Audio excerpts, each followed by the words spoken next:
Hello kelas 9, kelas 9, how are you today? Bertemu lagi dengan Miss Riris dalam pelajaran PKN. Dan topik kita hari ini adalah upaya penyelesaian masalah dalam keberagaman masyarakat Indonesia. Jadi disimak baik-baik materi dari Miss Riris. Dan nanti di akhir sesi kalian wajib mengerjakan tugas kalian. Oke, kita mulai. Nah, yang pertama adalah upaya penyelesaian permasalahan dalam sosial budaya. Yang apa saja upayanya? Nah, pertama, perlu meningkatkan kualitas kesehatan dan kesejahteraan sosial. Jadi, semakin sehat rakyat, semakin sehat juga lah sosial budaya yang terjadi dalam rakyat tersebut atau masyarakat tersebut. Berikutnya, membangun ketahanan sosial yang mampu memberi bantuan penyelamatan dan pemberdayaan terhadap penyandang masalah kesejahteraan sosial dan korban bencana. Ketiga, mencegah timbulnya gizi buruk dan turunnya kualitas generasi muda. Membangun apresiasi terhadap penduduk lanjut usia dan veteran untuk menjaga harkat dan martabatnya serta memanfaatkan pengalamannya. Jadi orang tua yang lanjut usia itu bukan untuk taruh ke panti jompo atau untuk diabaikan, tapi diberdayakan juga. Di pengalaman mereka di masa muda itu perlu kita pakai untuk apa? Sebagai pelajaran atau sebagai ilmu untuk kita si kaum muda menapaki hari-hari ke depan. Berikutnya, memelihara kerukunan hidup bermasyarakat dan mengembangkan iklim yang kondusif bagi generasi muda dalam mengaktualisasikan segenap potensi, bakat, dan minat. Dikatakan kondusif berarti yang tenang. Nah, setelah sosial budaya kita bahas mengenai upaya penyelesaian permasalahan ekonomi. Nah, yang pertama itu adalah perlu dikembangkannya persaingan yang sehat dan adil, serta menghindarkan terjadinya struktur pasar monopolistik atau monopolistik ya. Monopoli ini berarti satu penjual atau satu penguasa. Kedua, pemerintah mengembangkan kebijakan industri, perdagangan, dan investasi dalam rangka meningkatkan daya saing global, dilakukan dengan membuka aksesibilitas yang sama terhadap kesempatan kerja. Itu untuk ekonomi, nak. Terus, pemberdayaan pengusaha kecil, menengah, dan koperasi. Bantuan fasilitas negara diberikan secara selektif, jangan asal-asal diberikan, supaya adil. Nah, itu dia mengenai ekonomi. Nah, sekarang kita masuk dalam penyelesaian permasalahan gender. Nah, gender ini kan yaitu jenis kelamin, perbedaannya antara perempuan dan laki-laki.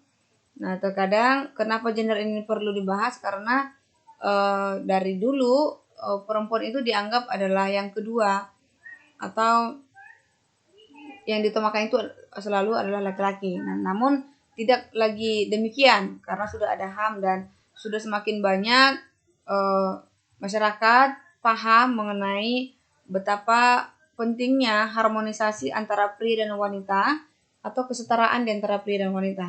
Nah, namun di sini kita bahas dulu apa saja yang perlu dilakukan upaya untuk meningkatkan mengenai gender ini. Pertama, peningkatan kualitas hidup perempuan melalui aksi afirmasi, terutama di bidang pendidikan, kesehatan, hukum, ketenagakerjaan, sosial politik, lingkungan hidup, dan ekonomi. Kedua, peningkatan upaya perlindungan perempuan dari berbagai tindak kekerasan. Ketiga, pengembangan dan penyempurnaan perangkat hukum dan kebijakan peningkatan kualitas hidup. Penyusunan sistem pencatatan dalam pelaporan, peningkatan peran masyarakat dan media dalam penanggulangan pornografi dan pornografi. Jadi jangan lagi dianggap bahwasanya perempuan itu lemah atau menjadi korban.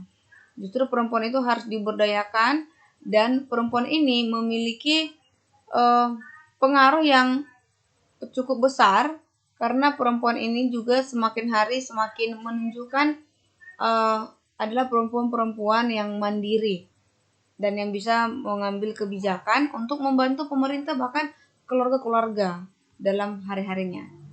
Next, beberapa hal untuk meningkatkan kualitas pemberdayaan kaum perempuan ya. Bagaimana caranya supaya perempuan ini semakin maju atau semakin terdepan? Yang pertama pastinya adalah melalui jalur pendidikan, baik formal maupun informal. Seseorang yang mengecap pendidikan itu pasti secara jiwanya akan semakin baik. Berikutnya adalah terciptanya kemitraan yang baik antara laki-laki dan perempuan. Ketiga, berupaya memberdayakan diri dengan cara meningkatkan rasa percaya diri. Yang keempat, memahami tujuan hidup dan dapat membuka diri untuk bermusyawarah. Yang kelima, pelaksanaan pelatihan pendidikan analisis gender agar dapat meningkatkan pengetahuan, pemahaman, dan kesadaran tentang gender itu sendiri. Dan yang terakhir, mengupayakan keterlibatan kaum perempuan dalam setiap proses dan pengambilan keputusan. Jadi intinya di sini adalah setiap perempuan diberdayakan dan didukung untuk boleh menjadi orang-orang yang berpengaruh dan orang-orang yang mengambil bagian baik di bidang pendidikan, sosial, budaya, kesehatan, dan lain sebagainya. Nah, oke, sampai di sini materi kita. Kerjakan tugas kalian dan kirimkan ke WhatsApp pribadi Miss Riris. Thank you for attention. See you in the next lesson. Bye-bye.